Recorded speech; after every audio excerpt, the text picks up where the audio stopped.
જય શ્રી કૃષ્ણ.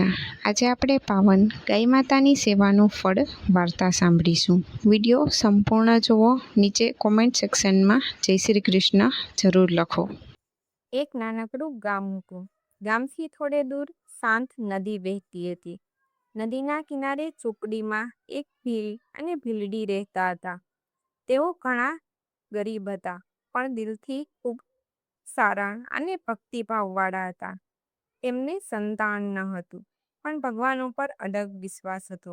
દરરોજ ભીલ નાવડી ચલાવી લોકોને નદી પાર કરાવતો અને ભીલડી જંગલમાંથી લાકડા વીણી લાવતી.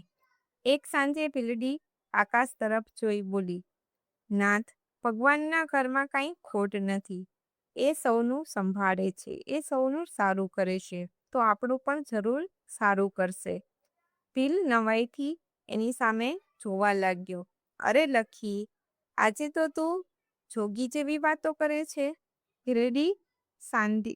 ભીલડી બોલે, આજે મંદિરે મોટા મહાત્મા આવ્યા હતા. તેઓ કહેતા હતા કે પુરુષોત્તમ માસના વ્રત, સેવા અને ભક્તિ કરનારનું જીવન બદલાઈ જાય છે. નાથ, બાપજીએ એક વાત બહુ સરસ કહી, જન સેવા એ જ પ્રભુ સેવા. પણ આપણે ભીલ, આપણને કોણ પોતાની સેવા કરવા દે? યાદ છે, ભગવાન રામે કેવટે નદી પાર કરાવી હતી. પગ ધોઈને નાવમાં બેસાડ્યા હતા. ઉતરાઈ પણ લીધી ન હતી. એમ ભીલ બોલ્યો.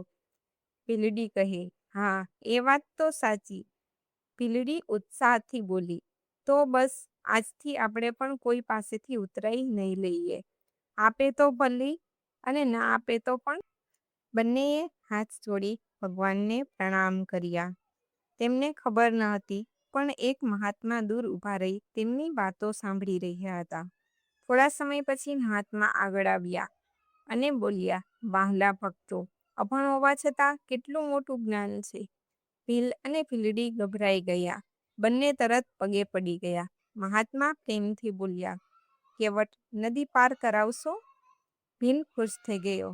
હા બાપજી, એક તો અમારું કામ છે. ત્રણેય નાવડીમાં બેઠા.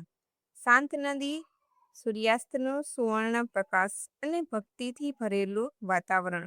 સામે કિનારો આવ્યો. મહાત્મા ઉતરાઈ આપવા લાગ્યા, પણ ભીલ હાથ જોડીને બોલ્યા, બાપજી, અમે નિયમ લીધો છે. હવે સેવા માટે પૈસા નહીં લઈએ. મહાત્મા આશીર્વાદ આપતા બોલ્યા, 7 દિવસ પછી પુરુષોત્તમ માસ શરૂ થઈ છે. દરરોજ નદીમાં સ્નાન કરજો, ગાય માતાની સેવા કરજો અને 7 પ્રદક્ષિણા કરજો. ભગવાન તમારું કલ્યાણ કરશે. અને એક દિવસનું પુણ્ય એક અશ્વમેઘ જેટલું.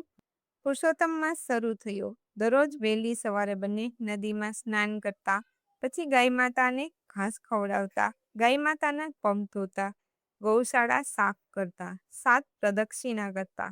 બંનેના ચહેરા પર અદ્ભુત શાંતિ આવવા લાગી. 1 મહિનો પૂરો થયો. એક દિવસ ભીલ નાવડીમાંથી પાછો આવ્યો અને બોલ્યો, લખી, રાજાના કુંવરને ભયંકર રોગ થયો છે. તે વૈદ્ય, હકીમ કે દવા પણ કામ કરતી નથી. ભીલડી ચોંકી ગઈ. તો ઉપાય શું છે? ભીલ બોલ્યો, જો કોઈ પાસે 7 અશ્વમેઘ યજ્ઞ જેટલું પુણ્ય હોય અને તે કુંવરને આપે તો કુંવર સાજો થઈ જાય. આ વાત સાંભળતા જ ભીલડી હરખાઈ ગઈ અને બોલી, નાથ, ભગવાને આપણને સેવા કરવાનો મોકો આપ્યો છે. બંને રાજ દરબારમાં પહોંચ્યા અને કહ્યું, મહારાજ, અમે અમારું પુણ્યનું ફળ રાજકુંવરને અર્પણ કરીએ છીએ.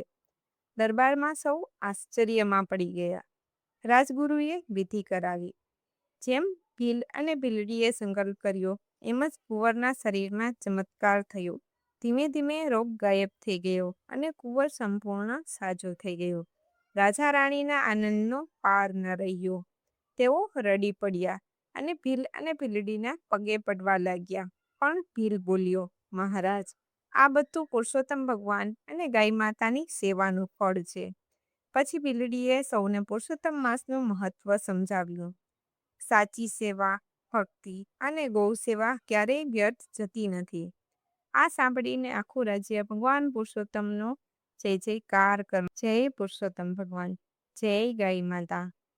અંતે ભીલ અને ભીલડી હાથ જોડીને બોલ્યા, જે રીતે ભગવાને અમારું કલ્યાણ કર્યું એ રીતે સૌના જીવનમાં સુખ અને શાંતિ આપજો. આવી જ કથાઓ, વાર્તાઓ અને હકારાત્મક વાતો સાંભળવા માટે અમારી સર્વ ગુડ વાઇબ્સ ઓફિશિયલ ચેનલને લાઇક કરો, સબસ્ક્રાઇબ કરો અને શેર કરો.